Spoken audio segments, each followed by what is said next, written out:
السلام علیکم ورحمۃ اللہ وبرکاتہ۔ الحمد للہ الأکرم الذي خلق الإنسان وكرم وعلمه من البيان ما لم يعلم فسبحان الذي لا يحصى امتنانه باللسان ولا بالقلم ونشهد أن لا إله إلا الله وحده لا شريك له الذي أوتي جوامع الكلم وكرائم الحكم ومكارم الشيم صلى الله تبارك وتعالى عليه وسلم۔ الله أكبر كبيرا لا ضد له ولا ند له ولا جور له ولا شبه له ولا حد له ولا عد له ولا حد له ولا عد له ولا كف له ولا مثال له ولا مثل له، أما بعد فقد قال الله تعالى عز وجل في الكلام المجيد والفرقان الحميد، فأعوذ بالله من الشيطان الرجيم، بسم الله الرحمن الرحيم۔ إنما المؤمنون إخوة فأصلحوا بين أخويكم واتقوا الله۔ وقال تعالى كان الناس أمة واحدة۔ وقال تعالى بسم الله الرحمن الرحيم ألم نشرح لك صدرك ووضعنا عنك وزرك الذي عنك ظهرك ورفعنا لك ذكرك صدق الله العظيم۔ عن عبد الله بن مسعود رضي الله تعالى عنه قال قال رسول الله صلى الله تعالى عليه وسلم إن أكثر خطايا بني آدم في لساني، رواه أبو داود۔ عن جابر بن سمرة رضي الله تعالى عنه قال قال رسول الله صلى الله تعالى عليه وسلم إذا رأيتم الذين يسبون أصحابي فقولوا لعنة الله على شركم، رواه الترمذي۔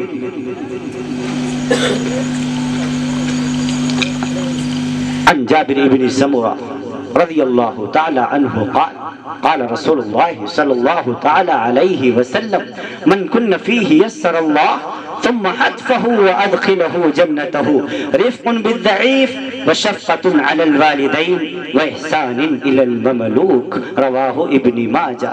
عن أبي هريرة قال قال رسول الله صلى الله تعالى عليه وسلم طلب العلم فريضة على كل مسلم، رواه المسلم۔ عن عثمان بن عفان قال قال رسول الله صلى الله تعالى عليه وسلم خيركم من تعلم القرآن وعلمه، رواه البخاري ومسلم۔ عن أبي الدرداء قال قال رسول الله صلى الله تعالى عليه وسلم إن العالم لا يستغفر له من في السماوات ومن في الأرض حتى الحيتان في الماء، إن العلماء ورثة الأنبياء، إن الأنبياء لم يورثوا دينارا ولا درهما إنما ورثوا العلم فمن أخذه أخذ بحظ وافر، رواه الترمذي وابن ماجه وأبي داود ورواه أحمد أو كما قال رسول الله صلى الله تعالى عليه وسلم۔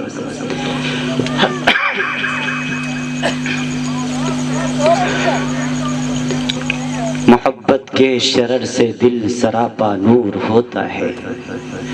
مفکر اسلام ڈاکٹر علامہ اقبال رحمۃ اللہ تعالی علیہ، جن کی پیدائش 1877 اور انتقال 1938 میں ہو چکا۔ ملک ہندوستان کی آزادی سے 9 سال پہلے ڈاکٹر اقبال دنیا سے چلے گئے۔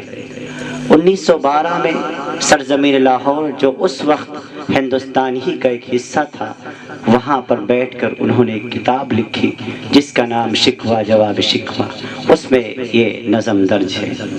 وہی اقبال جس نے ہمارے ملک ہندوستان، ہمارے ملک بھارت کے لیے ایک ایسا ترانہ کہا تھا جس کو ہم ترانۂ ہندی کے نام سے جانتے ہیں، جس کو ہم ترانۂ ملی کے نام سے بھی جانتے ہیں، جس کو ہر سال ہم یوم جمہوریہ 26 جنوری اور یوم آزادی 15 اگست کے موقع پر اپنے تمام مدارس میں، ہندوستان کے کالجوں میں اور یونیورسٹیوں میں اور اسکولوں میں بڑے فخر کے ساتھ پڑھا جاتا ہے، سارے جہاں سے اچھا ہندوستان ہمارا، ہم بلبلیں ہیں اس کی یہ گلستاں ہمارا۔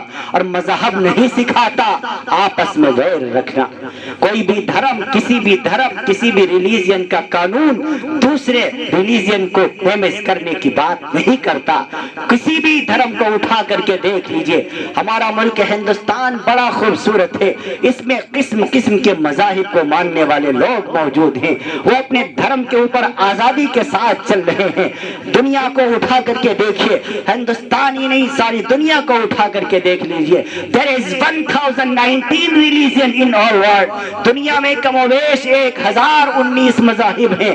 کسی بھی مذہب کی دھارمک کتاب پڑھ کر کے دیکھ لیجئے، کسی بھی دھرم کی دھارمک گرنتھ کو اٹھا کر کے دیکھ لیجئے، کوئی بھی دھرم نفرت کو پسند نہیں کرتا، عداوت کو پسند نہیں کرتا، دہشت کو پسند نہیں کرتا، آپس میں ایک دوسرے کو لڑانے کو پسند نہیں کرتا۔ ہاں ہر جگہ سے محبت کا پیغام ملتا ہے، محبت کے کو عام کرنے کی بات کی جاتی ہے۔ اسی کو اقبال نے کہا تھا، مذہب نہیں سکھاتا آپس میں بیر رکھنا، ہندی ہے ہم وطن ہے ہندوستان ہمارا، اور کچھ بات ہے کہ ہستی مٹتی نہیں ہماری، صدیوں رہا ہے دشمن دور زماں ہمارا، یونان و مصر روما سب مٹ گئے جہاں سے، باقی مگر ہے اب تک نام و نشاں ہمارا، سارے جہاں سے اچھا ہندوستان ہمارا۔ یہ اقبال کی آواز، وہی اقبال کہتا ہے، محبت کے شرر سے دل سراپا نور ہوتا ہے،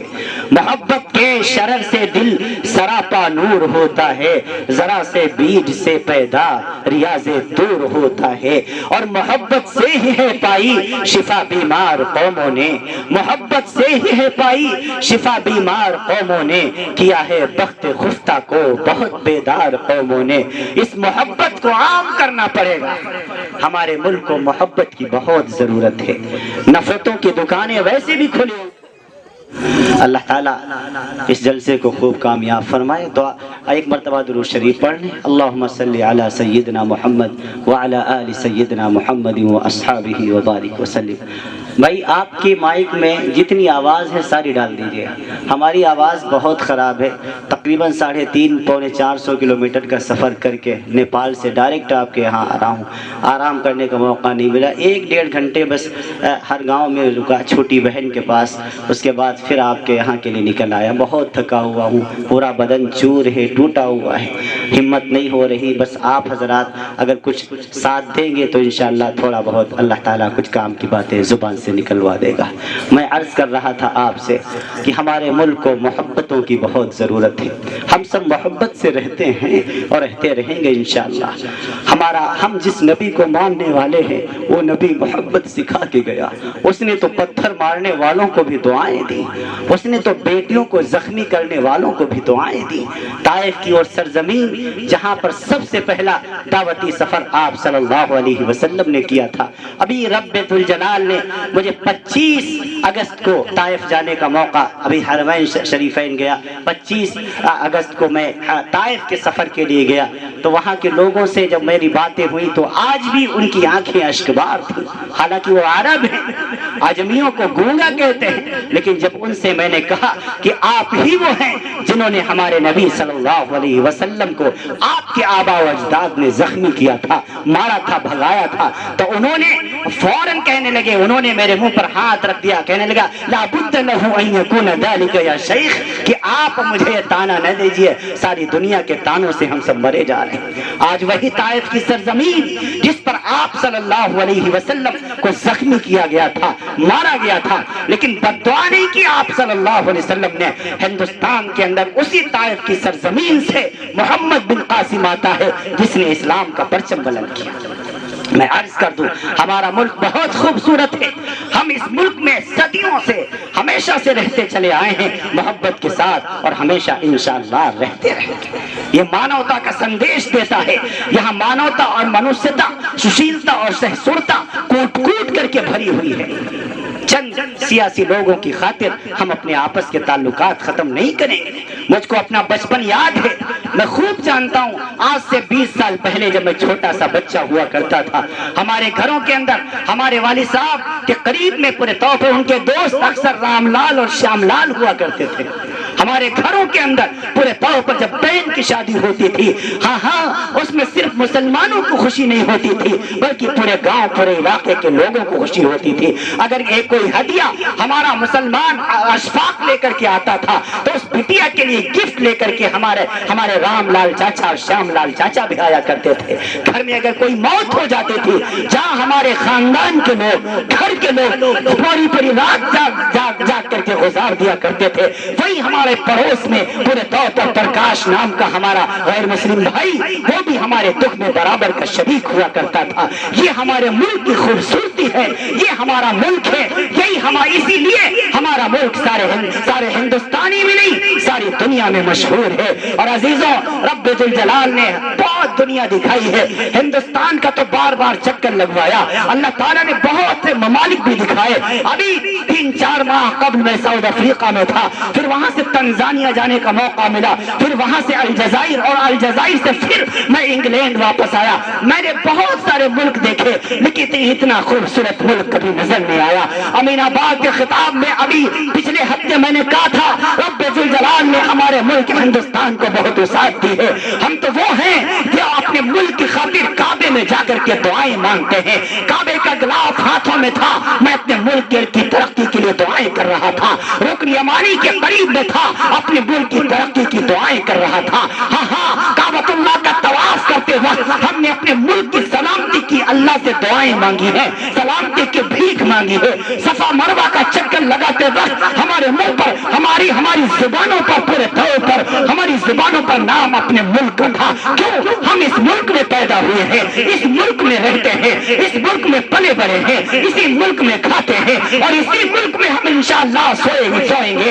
جب موت آئے گی اسی ملک کی مٹی میں اسی کی گود میں ہم سو جائیں گے۔ یہ ہمارا عقیدہ ہے، یہی ہمارا ایمان ہے۔ مسلمان کبھی دیش کا غدار نہیں ہو سکتا، اور اگر غدار ہے تو مسلمان نہیں ہو سکتا۔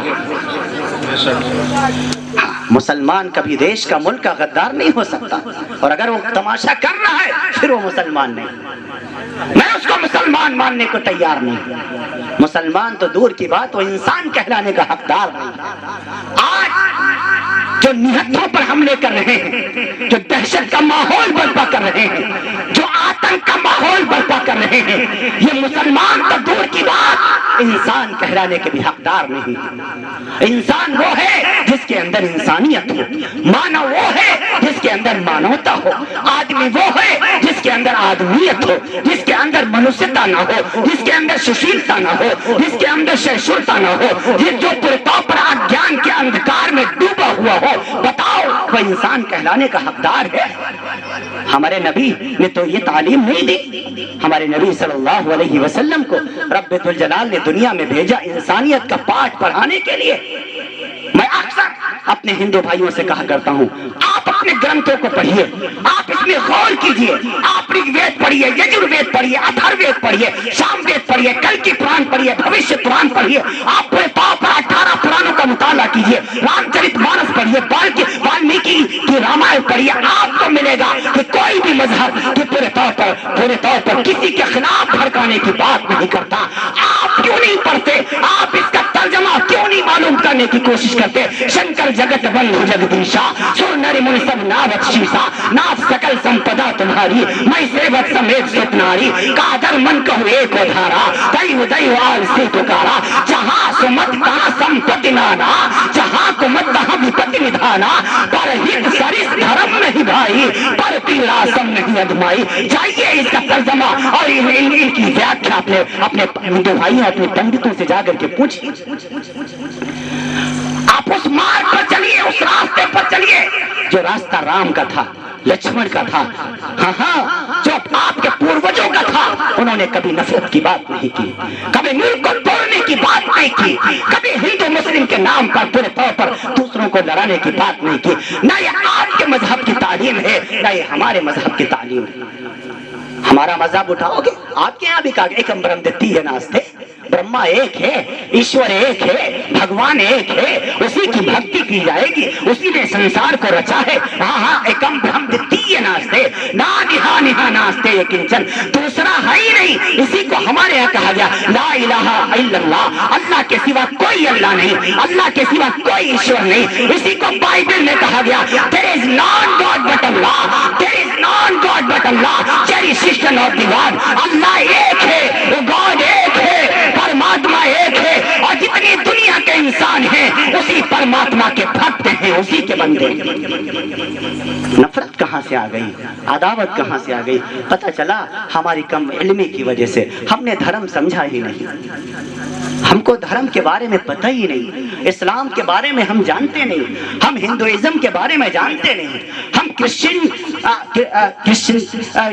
کے بارے میں جانتے نہیں، بدھسٹ مذہب کے بارے میں ہمیں علم ہی نہیں۔ عزیزوں، ہم پڑھا کریں، اسی لیے تو میں کہتا ہوں علم کے میدان میں آؤ، تعلیم کے میدان میں آؤ۔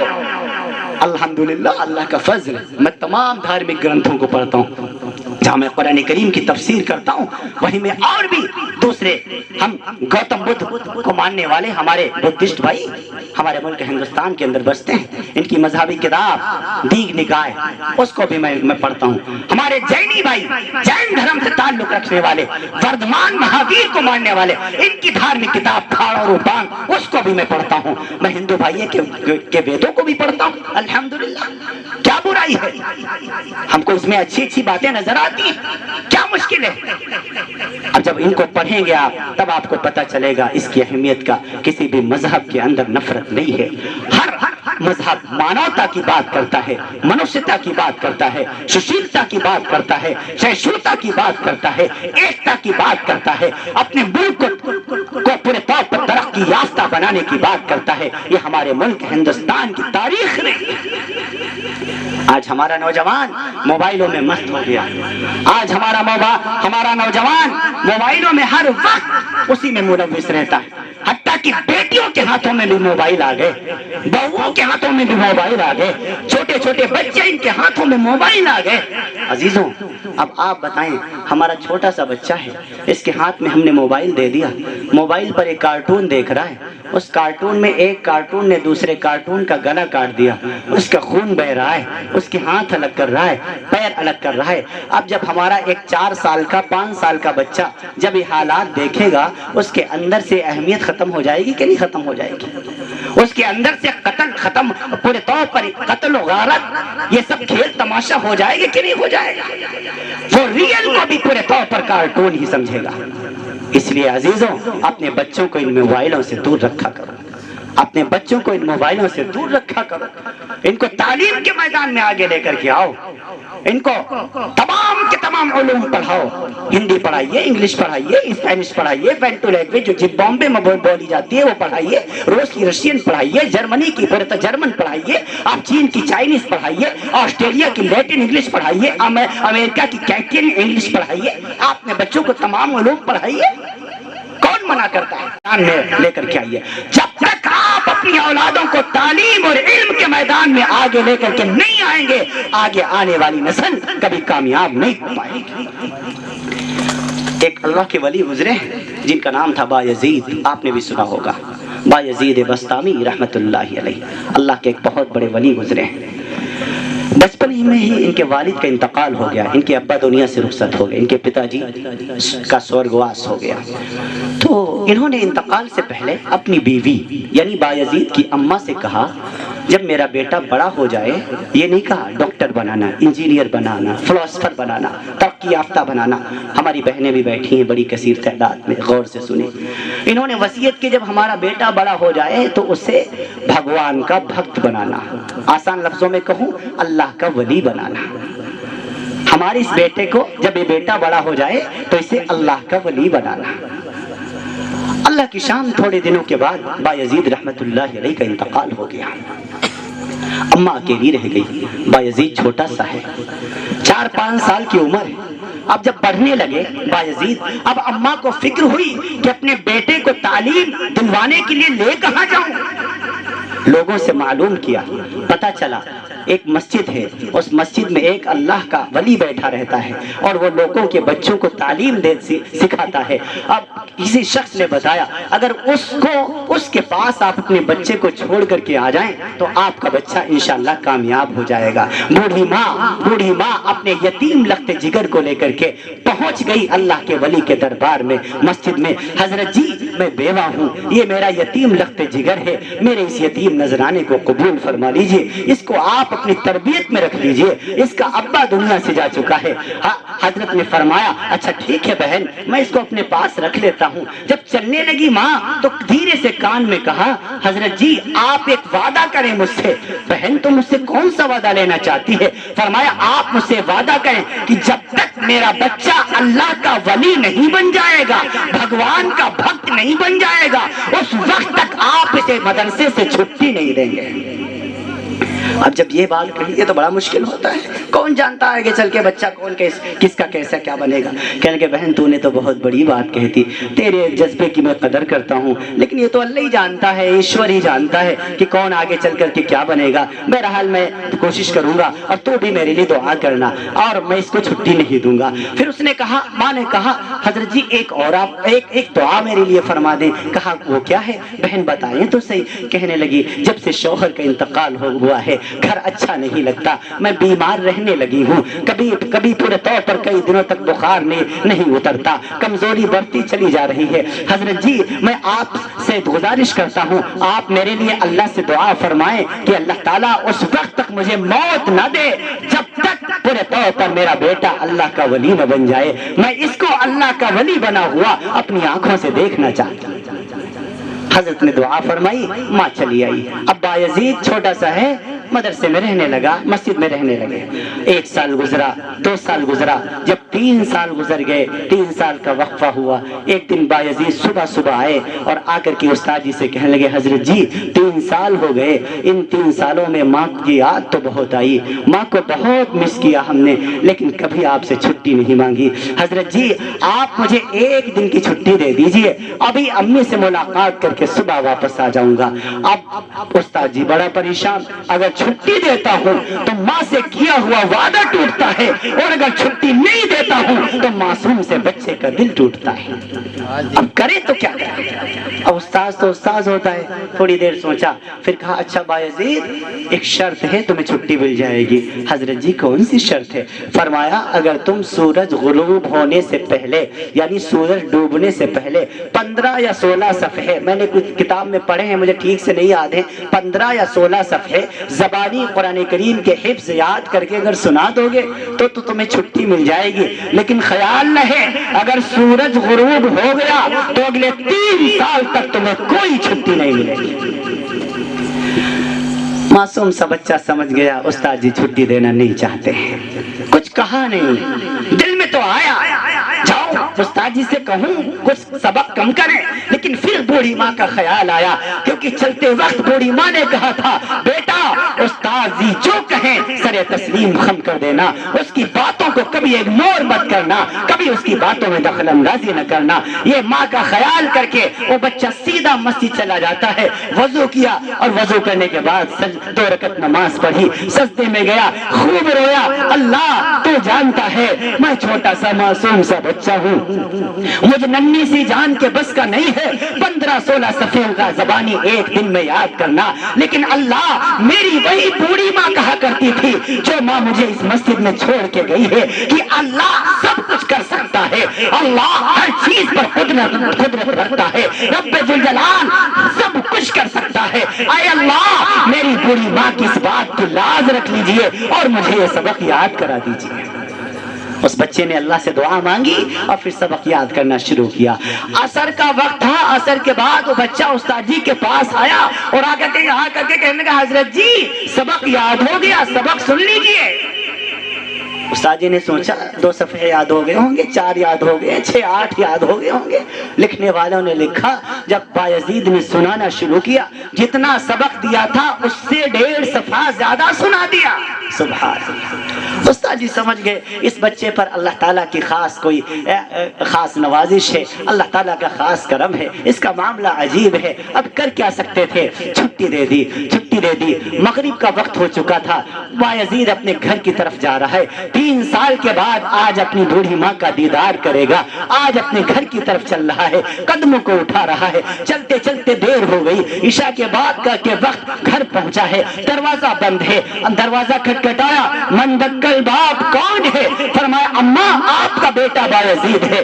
ہماری مائیں ہوتی دروازہ کھولتی، بیٹے کو گلے سے لگاتی، چومتی چاٹتی پیار کرتی، ارے میرا لال آ گیا، میرا چاند آ گیا، میرا بیٹا آ گیا، لیکن بایزید کی ماں نے دروازہ نہیں کھولا بلکہ اندر سے کہا تو میرا بایزید نہیں ہو سکتا، تو میرا بیٹا نہیں ہو سکتا، کیوں؟ میرے بایزید کے استاد نے مجھ سے وعدہ کیا ہے جب تک میرا بایزید اللہ کا ولی نہیں بن جائے گا اس وقت تک مجھے چھٹی نہیں دیں گے، اور میں نے سنا ہے کہ بایزید کا استاد جھوٹ نہیں بولا کرتا، تو میرا بیٹا نہیں ہے، مجھے تیری کوئی ضرورت نہیں ہے۔ اتنا کہہ کے ماں رونے لگ گئی، اب بایزید باہر کھڑا رونے لگ گیا، تھوڑی دیر کھڑا روتا رہا، پھر اپنے آنسو پوچھے، سمجھ گیا ماں ملاقات نہیں کرنا چاہتی، ماں ملنا نہیں چاہتی، پھر واپس قدموں کو اٹھاتا ہوا بایزید پھر سے مدرسے کی جانب چلا گیا۔ آدھی رات کے وقت اب پورے طور پر استاد جی کے کمرے میں پہنچا، استاد جی بیدار ہوئے، حیران بایزید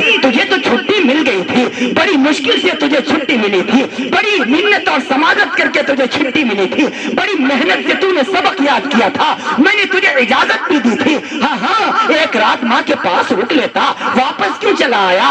ہاں بایزید نے روتے ہوئے کہا حضرت جی اماں نے ملنے سے انکار کر دیا ہے، ماں نہیں چاہتی کہ میں اس سے ملوں۔ بایزید نے جب یہ بات کہی استاد جی کھڑے ہو گئے، قریب آئے اور کہنے لگے بایزید اچھا یہ بتاؤ تم اپنی ماں سے ناراض ہو کر کے تو نہیں آئے ہو؟ اپنی ماں سے ناراض ہو کے تو نہیں آئے ہو؟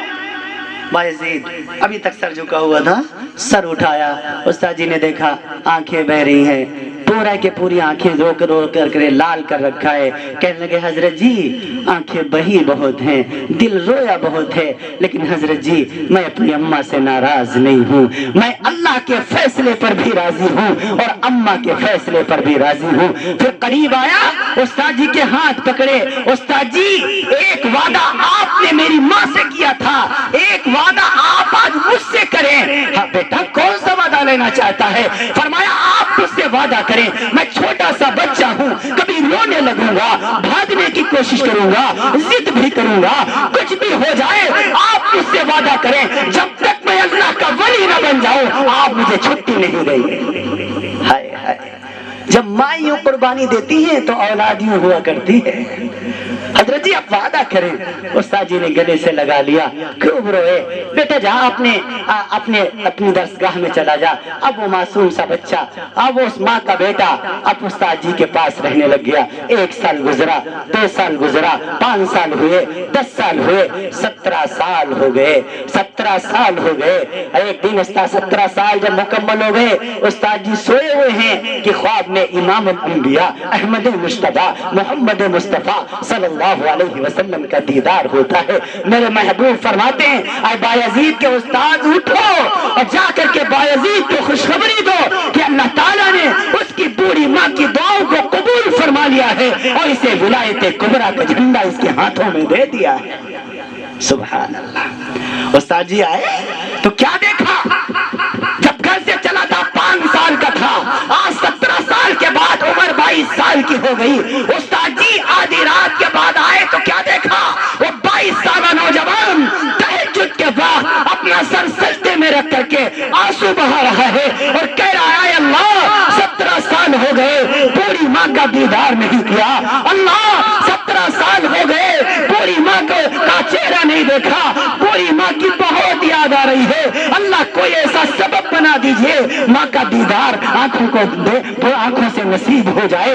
استاد جی پیچھے سے آئے، یہ بازو پکڑ کے اٹھایا، بایزید کھڑے ہو جاؤ، اٹھو، مبارک ہو تمہاری تربیت پوری ہو چکی، جاؤ تم اپنے گھر میں اپنی ماں کے پاس جا سکتے ہو۔ بایزید اپنے استاد کے گلے لگتا ہے، ایک غم یہ ہے کہ باپ سے زیادہ شفیق استاد مجھ سے چھوٹ رہا ہے، خوشی یہ ہے 17 سال کے بعد بوڑھی ماں کا چہرہ دیکھے گا۔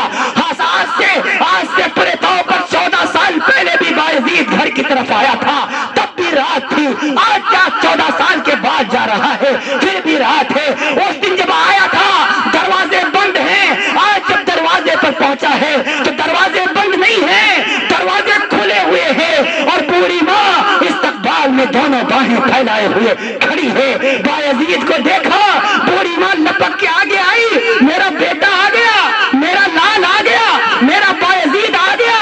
بیٹا ابھی ابھی میں سوئی ہوئی تھی, امام الانبیاء خواب میں آ گئے, دیدار کرا گئے, خوشخبری سنا گئے کہ وہ بیٹا جس کو 17 سال پہلے تو نے میرا دین پڑھنے کے لیے بھیجا تھا, آج میں اس کو ولی کامل بنا کر تیری گود میں واپس کر رہا ہوں. کیا ماں, بوڑھی ماں اپنے بیٹے 17 سال کے بعد اپنے بیٹے کے چہرے پر ہاتھ پھیر رہی ہے, سر پر ہاتھ پھیر رہی ہے. بایزید تو کتنا بڑا ہو گیا ہے, جب گیا تھا تو اتنا سا تھا, آج تو اپنی ماں سے بھی بڑا ہو گیا ہے. بایزید ہاں ہاں تو 17 سال کے بعد گھر آیا ہے, ہاں ہاں 17 سال تک تو اپنی ماں کے ہاتھوں کی روٹی نہیں کھا پایا, 17 سال تک ماں کی ممتا سے محروم رہا. بیٹا چل چل کر کے تیری ماں آج تجھے ہاتھوں سے کھانا کھلائے گی, چائے پلائے گی, کھیر بنائے گی. بیٹا بازار چلا جا, جا کر کے ذرا دودھ لے آ, صبح کا وقت تھا. بایزید جاتا ہے, جب واپس آتا ہے دیکھتا ہے کہ گھر پہ لوگوں کی بھیڑ لگی ہوئی ہے. پوچھنے والے سے پوچھا یہ بھیڑ کیسی, کسی نے بتایا 17 سال سے اس گھر میں تیرا انتظار کرنے والی تیری بوڑھی ماں تجھے ہمیشہ کے لیے چھوڑ کر اللہ کے پاس چلی گئی ہے. بایزید نے کچھ نہیں کہا, فنظر نظرۃ فی السماء, بس یوں آسمان کی طرف دیکھا. اللہ کل بھی میں تیرے فیصلے پر راضی تھا, آج بھی میں تیرے فیصلے پر راضی ہوں,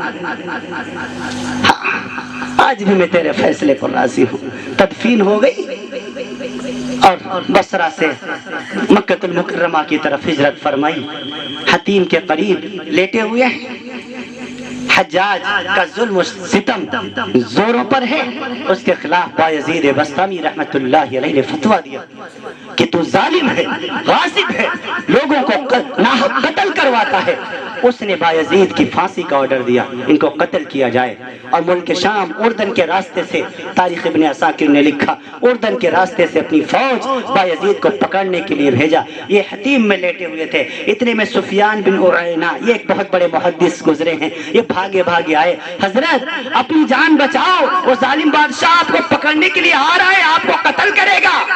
بایزید نے فرمایا رحمت اللہ علیہ, اچھا وہ بادشاہ آ رہا ہے؟ ہاں آ رہا ہے. کہاں پہنچا؟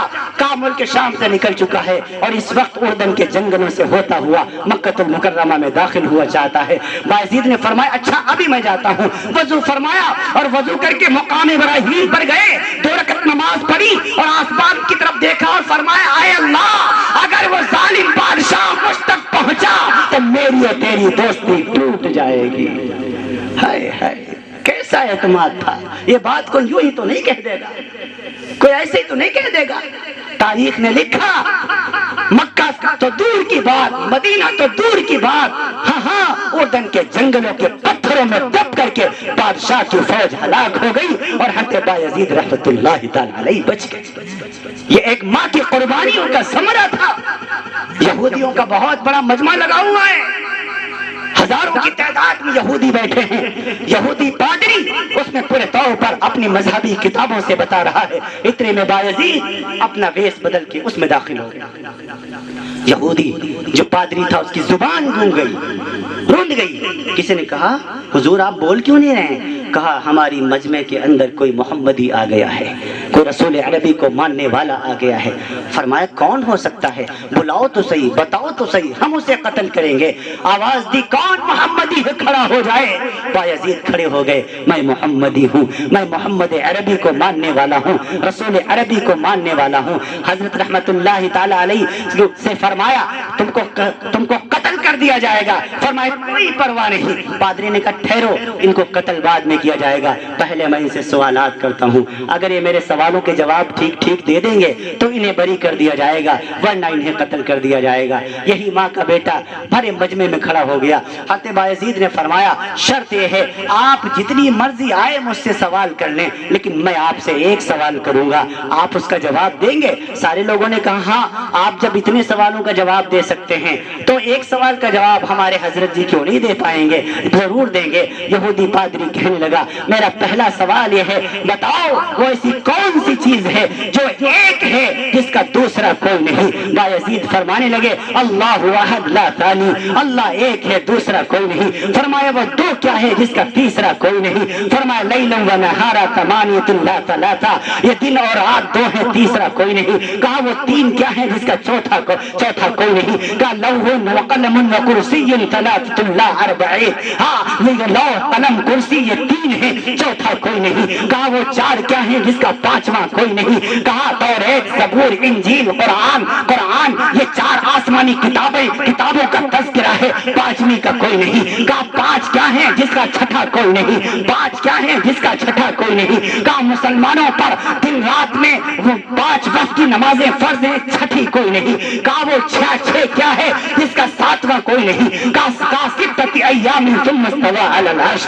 یغشی اللیل النہار یطلبه حثیثا والشمس والقمر والنجوم مسخرات بامرہ الا له الخلق والامر تبارک اللہ رب العالمین۔ رب ذوالجلال نے دن رات یہ زمین و آسمان یہ کائنات 6 دنوں میں بنائی، 7ویں میں کوئی نہیں۔ کہا وہ 7 کیا ہے جس کا 8واں کوئی نہیں؟ کہا خانہ کعبہ کا چکر، خانہ کعبہ کا طواف 7 مرتبہ ہے، ہاں خانہ کعبہ کا طواف 7 مرتبہ ہے، مغرب کی رکعتیں 7 ہیں۔ کہا وہ 8 کیا ہے جس کا 9واں کوئی نہیں؟ وہ 8 کیا ہے جس کا 9واں کوئی نہیں؟ کہا وہ یحمل عرش ربک فوقہم یومئذ ثمانیہ، اللہ کو کے عرش کو اٹھانے والے فرشتے میدان محشر میں 8 ہوں گے، 9واں کوئی نہیں۔ کہا وہ 9 کون ہیں جن کا 10واں کوئی نہیں؟ کہا صالح علیہ السلام کی قوم میں 9 بڑے بڑے بدماش تھے، 10واں کوئی نہیں۔ کہا وہ 10 کیا ہے؟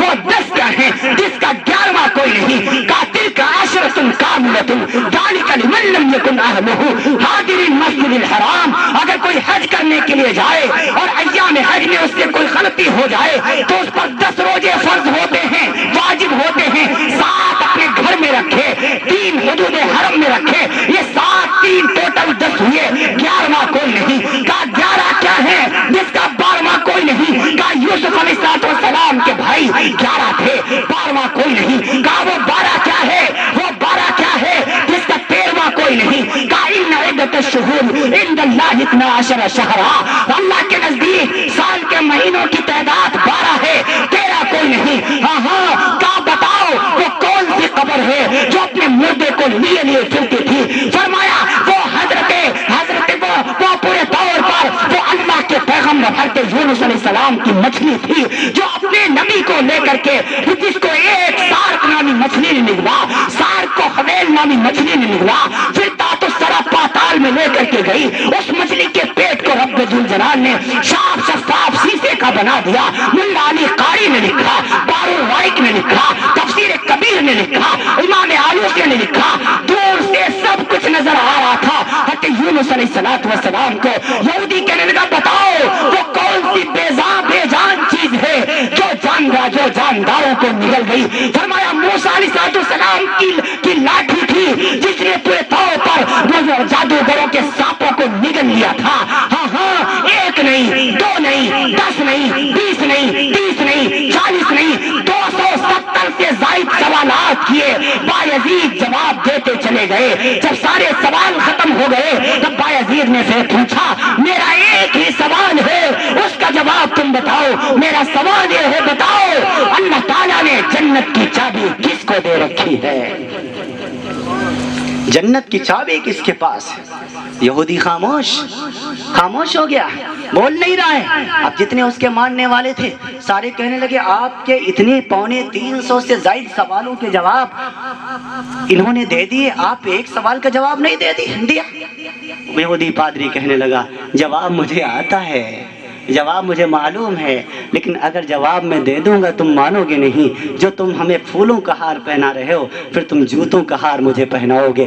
کہنے لگے نہیں، مجھے جواب چاہیے، اگر حق ہے تو بولو، حق ہے تو بتاؤ۔ تو کہا پھر سنو، جنت کی چابی صرف ایک شخص کے پاس ہے، اس شخص کا نام محمد الرسول اللہ صلی اللہ علیہ وسلم ہے۔ سارا مجمع کہنے لگا اگر جنت اس شخص کے پاس ہے تو ہم تو جنت کے طالب ہیں، ہم تو جنت کے طلبگار ہیں، پھر ہم اسی شخص کا کلمہ پڑھتے ہیں۔ سارا مجمع کلمہ پڑھ کر کے مشرف اسلام ہو گیا۔ اشہد ان لا الہ الا اللہ و اشہد ان محمد عبدہ و رسولہ۔ یہ ایک بچے کی برکت، اس کے صحیح علم کی برکت۔ مسلمانوں، تعلیم کے میدان میں آؤ، علم کے میدان میں آؤ۔ آج بھی بڑے بڑے کٹر، بڑے بڑے پورے طور پر ہندو بھائی اسلام کی سرچ کی ہوئی چیزوں پر ریسرچ کر رہے ہیں۔ ابھی چند روز پہلے 3-4 مہینے ہوئے، بنگلور ایئرپورٹ پر ٹکرا گیا فرانس کا ڈاکٹر کولینس، یہودی۔ میری عادت ہے جب میں کہیں بیٹھتا ہوں، ایئرپورٹ پہ ہوں یا میں اسٹیشن پہ ہوں، میں بنگلور سے پٹنہ کی فلائٹ کا انتظار کر رہا تھا۔ اس کے بعد مجھے لکھنؤ آنا تھا کیونکہ پٹنہ میں میرا پروگرام تھا۔ وہاں میں ایئرپورٹ کے اوپر انتظار کر رہا ہوں اور کچھ ہمارے ساتھی بھی ساتھ میں ہیں، تو میری عادت ہے میں بکواس نہ کر کے، دنیا کی بات نہ کر کے، کچھ اپنے نبی کی بات چھیڑتا ہوں۔ تو وہ سن رہا تھا، غور سے سنتا رہا۔ پھر میرے قریب آیا، آپ کا نام؟ میں نے کہا میرا نام محمد سلمان ہے۔ اچھا، آپ محمدی ہیں، محمد صلی اللہ علیہ وسلم کو مانتے ہیں؟ میں نے کہا یس جی۔ آپ کو کوئی اعتراض؟ کہا کوئی اعتراض نہیں، آپ ابھی اپنے نبی کی شان بیان کر رہے تھے، نبی کی سیرت بیان کر رہے تھے، آپ سے آپ کے نبی کے بارے میں کچھ پوچھوں گا، آپ بتائیں گے؟ تو اب میرے دل میں تو ہے نہیں، میرے چونکہ میں عالم الغیب تو ہوں نہیں، پتہ نہیں کیا پوچھے، تو میں نے ایسے ہی کہہ دیا کہ ہاں آپ پوچھ سکتے ہیں، لیکن کیا میں بھی آپ سے آپ کے نبی کے بارے میں پوچھنے کا حق رکھتا ہوں؟ یہودی موسیٰ علیہ السلام کو اپنا پیغمبر مانتے ہیں، میں بھی آپ سے آپ کے پیغمبر کے بارے میں پوچھ سکتا ہوں؟ کہا یس بالکل۔ تو پھر ہم نے کہا اب شرط بھی ہو جائے۔ تو کیسی شرط؟ کیسی وے؟ میں نے کہا شرط یہ ہوگی، آپ میرے نبی کے بارے میں پوچھیں گے، میرے نبی کی سیرت کے بارے میں پوچھیں گے، اگر میں آپ کے سوال کا جواب نہیں دے سکا تو نعوذ باللہ اپنا دین چھوڑ دوں گا۔ اللہ اکبر کہیے سارے پر۔ اگر میں آپ کے سوال کا جواب نہیں دے سکا تو میں اپنا دین چھوڑ کر کے یہودی بن جاؤں گا، لیکن اگر تم میرے سوال کا جواب نہیں دے سکے تو تمہیں دین یہود چھوڑ کر مسلمان بننا پڑے گا۔ تو اب وہ تھوڑا پہلے تو کانپ گیا، سارے لوگ بیٹھے ہوئے تھے، کہنے لگے ہاں ٹھیک ہے۔ تو اس نے کہا ہاں، وہ تیار ہو گیا۔ پہلا اس نے سوال کیا، واٹ از یور پروفٹ محمد صلی اللہ علیہ وسلم؟ تو اس نے کہا واٹ از یور نیم؟ کہنے لگا بتاؤ رسول پاک کی تلواریں کتنی تھیں، ان کے نام کیا تھے؟ اللہ اکبر۔ ایک یہودی، ہم نے سوچا تھا نماز کے بارے میں پوچھے گا، روزوں کے بارے میں پوچھے گا، زکوٰۃ صدقہ خیرات کے بارے میں پوچھے گا، اب پوچھ کیا رہا ہے؟ واٹ از یور پروفٹ محمد صلی اللہ علیہ وسلم، واٹ از یور نیم؟ کتنی تلواریں تھیں اور ان کے نام کیا تھے؟ میں بڑا حیران ہوا۔ میں نے کہا شرط یاد ہے؟ کہاں شرط یاد ہے؟ میں نے کہا پھر سنو، there is 9 sword prophet محمد صلی اللہ علیہ وسلم، سبحان اللہ۔ میں نے کہا آقا مدنی صلی اللہ علیہ وسلم کی 9 تلواریں تھیں۔ فرسٹ sword prophet محمد صلی اللہ علیہ وسلم نیم بطار، سیکنڈ sword prophet محمد صلی اللہ علیہ وسلم نیم ذوالفقار، تھرڈ sword prophet محمد صلی اللہ علیہ وسلم نیم قذیف، فورتھ sword prophet محمد صلی اللہ علیہ وسلم نیم مزب۔ میں نے کہا آقا مدنی صلی اللہ علیہ وسلم کی 9 تلواریں تھیں، پہلی تلوار کا نام بطار تھا، دوسری کا ذوالفقار تھا، تیسری کا قذیف تھا، چوتھی کا رسول تھا، پانچویں کا مزب تھا، چھٹی کا الغضب تھا، ساتویں کا الخزف تھا، آٹھویں کا الحزم تھا۔ میں نے کہا نبی تلوار کا نام القرئی تھا۔ میں نے کہا mister college please tell me now, اب تم بتاؤ موسیٰ علیہ السلام گاڈ فادر از نیم، تم بتاؤ تمہارے نبی موسیٰ علیہ السلام کے پردادا کا کیا نام تھا؟ سبحان اللہ۔ اب جب میں نے اس سے یہ کہا sorry mister Salman I can start walking about کانڈیگا فارم دس شیمی، میں نے کہا سوری کے علاوہ کچھ انگریزوں نے سیکھا ہی نہیں۔ کیا تمہیں آتا ہے؟ اب بتاؤ نا، چھوڑو اپنا مذہب، بن جاؤ پورے طور پر مسلمان۔ موسیٰ علیہ السلام کے میں نے اپنے نبی کے بارے میں نہیں پوچھا،